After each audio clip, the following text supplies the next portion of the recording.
Môžete si sadnúť trošku. Herci sa môžu ísť. Tak. Dnes budete mať prekvapenie trošku.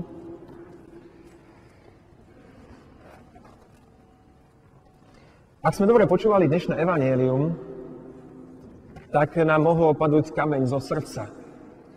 Lebo práve dnes sme počuli, ako sa Ježiš za nás modlí. Hovorí, neprosím len za apoštolov, ktorých mám teraz vedľa seba. Prosím aj za tých, ktorí uveria skrze ich slovo. To znamená, my sme uverili tomu slovu, ktoré cez apoštolov, cez ľudí, mamky, otcov, kňazov prišlo až k nám. To je už fajn, keď Pán Ježiš sa za nás modlí. A čo chce? Chce dve veci. Chce, aby sme boli tam, nakoniec, kde je On. Aby sme boli spolu s ním v tej sláve. To je to, čo čaká všetkých, ktorí vydržia s Ježišom až do konca, sláva a odmena v nebi. Ale potom má takú zvláštnu prosbu. Hovorí, aby som v nich bol ja. Aby on bol v nás. A kvôli tomu sme tu dnes prišli, lebo si toto chceme nejak prežiť, že Ježiš vojde do nás, Ježiš nám dá seba samého ako záruku šťastia. Ježiš sa nám dáva, aby sme boli šťastnejší a dáva sa nám úplne celý. A dáva sa nám cez také najsilnejšie momenty, ktoré my voláme sviatosti. Koľko je sviatostí? 7 sviatostí. Poďme tak postupne. Prvý, krst. Druhé, spoveď, čo ste mali teda včera. Tretie, prijímanie, sviatosť oltárna, birmovka, manželstvo alebo kňazstvo a potom je namazanie chorých alebo pomazanie chorých ešte máme.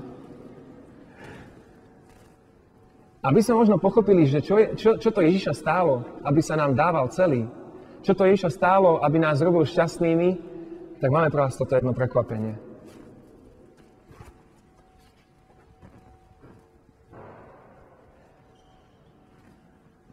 Teraz ja budem akože strom.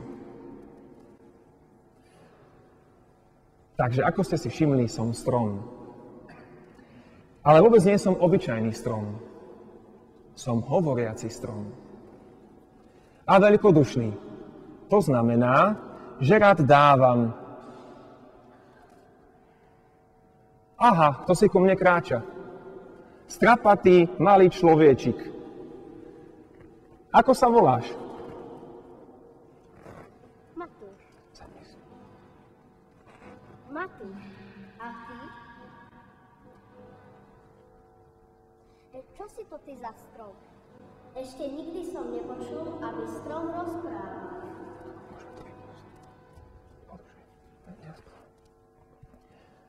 Rozprávam, veru, ale nie do vetra. A mám pre teba pripravené aj iné prekvapenia. Môžeme byť priatelia, ak budeš chcieť. Môžeš sa štverať po mojich konároch, hrať sa so mnou na schovávačku a počúvať, ako v mojej korune spievajú vtáci. Ozaj, ak chceš, darujem ti korunu. Tá schovávačka sa mi páči, ale na čo mi bude tvoja koruna? No, s ňou sa môžeš stať niekým veľkým. Urobím ťa kráľom lesa. Po celý život budeš mať poklady, ktoré ukrývam, a ja ťa budem chrániť pred všetkým zlým. Sľubujem ti, že pri mne budeš mať všetko, čo potrebuješ. Ale môj ocko by sa isto spýtal, čo za to chceš. Tvoj ocko vie, ako to v živote chodí väčšinou, ale ja za to nechcem nič. Len tvoje priateľstvo. Poprosíme niekto, že mi nesol rebrík.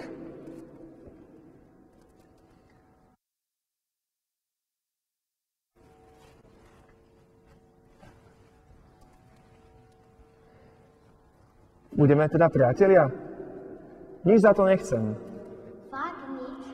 A to sa s tebou môžem hrať od rána do večera. Budeš mi robiť tieň, keď si budem chcieť pri tebe oddychnúť. A budeš ma chrániť pred nástrahami celého lesa? Wow! Tak ťapko na to, kámo.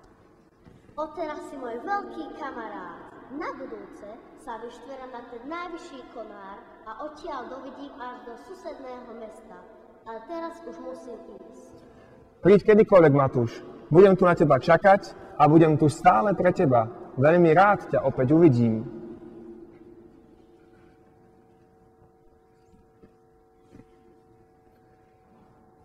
Vitaj, Matúš. Nejako si podrástol. Prišiel si sa zahrať? Dnes ťa určite v schovávačkách porazím. Ty sa nechceš hrať? Čo ti je? Ale nič. Vidím, že sa trápiš. Nechceš mi o tom niečo povedať? Mám nervy na celý svet. Fíha. Dnes mám zlý deň. Pohádal som sa s mamou, neposlúchol som otca a navyše som sa pobil s kamarátom.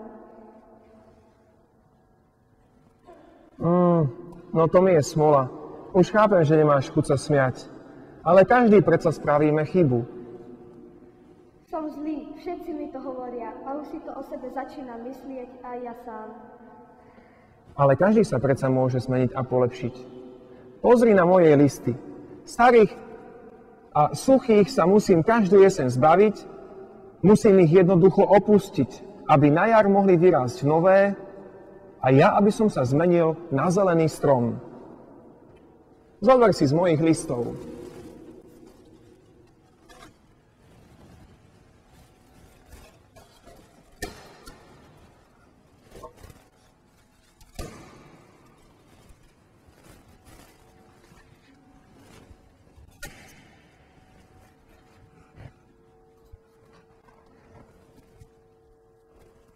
Aby ti pripomínali múdrosť života, potrebu zanechávať zlo a snažiť sa o dobro. Listy a pomôžu mi. Jasné. A aby si mal silu byť dobrým, vezmi si aj z môjho ovocia. Dodá ti obrovskú silu.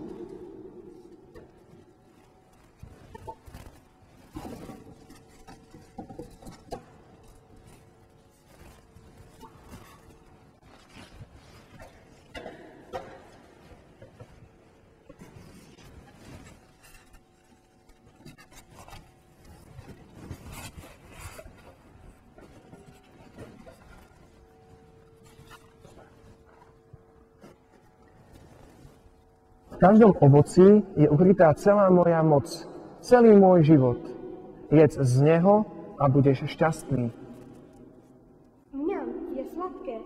Ďakujem, ja už budem lepší. Vždy si môžeš prísť natrhať z ovocia, koľko len budeš chcieť. Príď stále, keď sa budeš cítiť slabý a ono ti dodá chuť do života.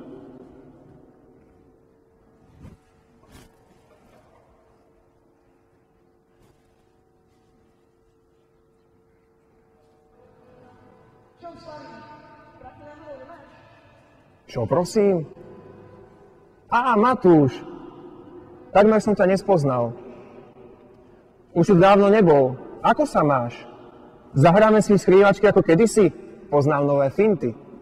Je už trapný. Akože je fajn sa to naháňať, ale to už nie je pre mňa. Potrebujem prachy. Peniaze, chápeš? Chcem si niečo kúpiť a ísť sa zabaviť. Rozumieš, nie? Peniaze nemám. Ako by som ti len pomohol? Keby si snad natrhal moje lístie a obral všetko ovocie, v meste by si určite za niečo dostal. Choď a predaj ho, budeš šťastný a ako ti budem vedieť pomôcť. Bezva nápad, ale myslíš, že akože mám ísť po tom rebríku a to ovoce si natrhať? To sa mi fakt nechce. Čo keby si trochu zatriasol konári a to ovocie by nejak tak samo spadlo? Keby som si to už nejako zobral a odniesol. To pre teba nebude problém.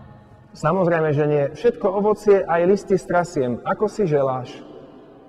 Díky, vedel som, že sa na teba dá spoľahnúť.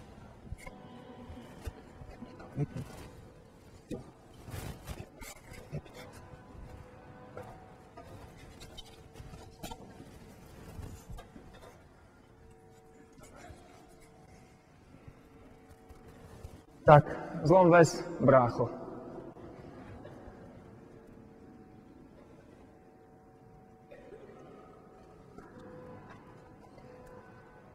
Milý strom, mám pre teba, nemám pre teba veľa času, a spomol som si na teba ako na svojho starého priateľa. Nepotrebuješ uzavrieť životné poistenie? Matúš, si to naozaj ty? Vypni sa mikrofón. Budem sa ženiť. Budem sa ženiť, teda rád by som, no vieš, najskôr sa musím nejak zabezpečiť. Chcem si postaviť dom, aby sa to mohli hrať moje deti. A tak som si pomyslel... Vypni sa mikrofón úplne.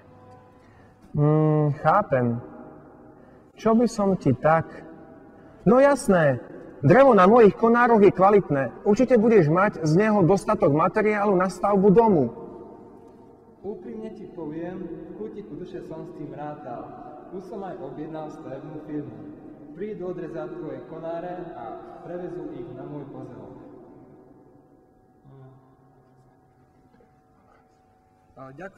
Ďakujem ti, si naozaj najskvelejší obchodný partner, akého som kedy stretol. Mám ťa rád a urobím pre teba všetko. Neboj. Poďte pomôcť.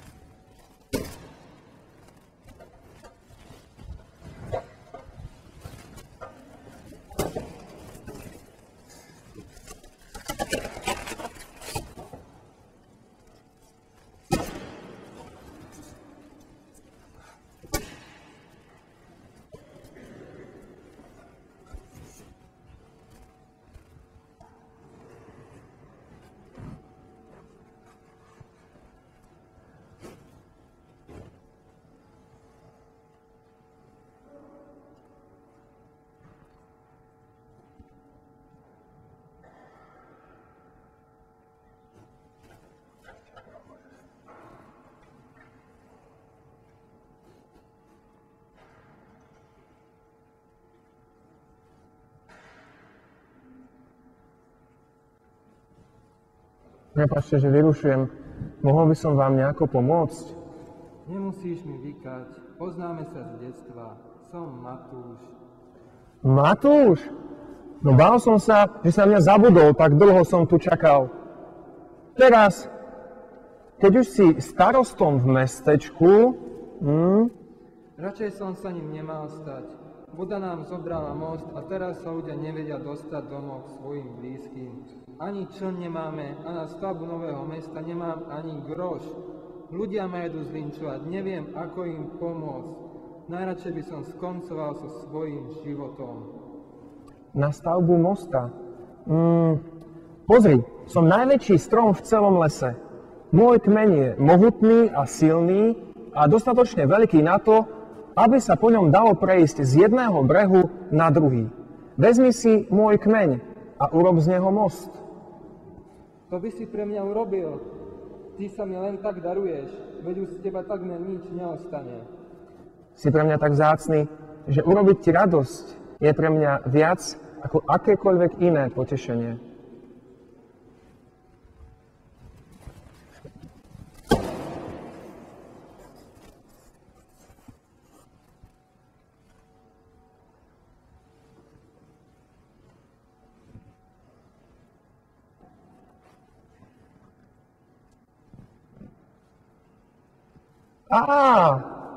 Matúš, vítaj. Ako si sme obaja zostarli. Dnes už sa s tebou nemôžem hrať skrývačky. Nemôžem ťa pohojdať na mojich konároch. Ani ovocie ti už nemôžem ponúknúť. Nevadí, lebo aj tak máš zlé zuby už.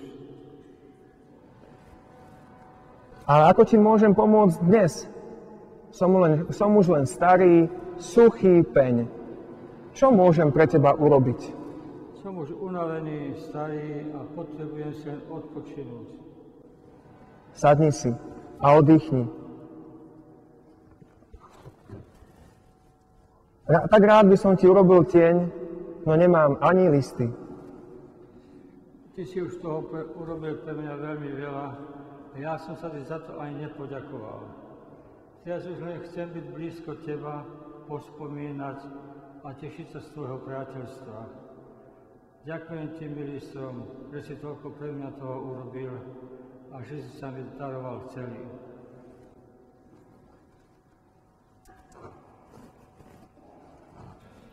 Myslím, že ste pochopili?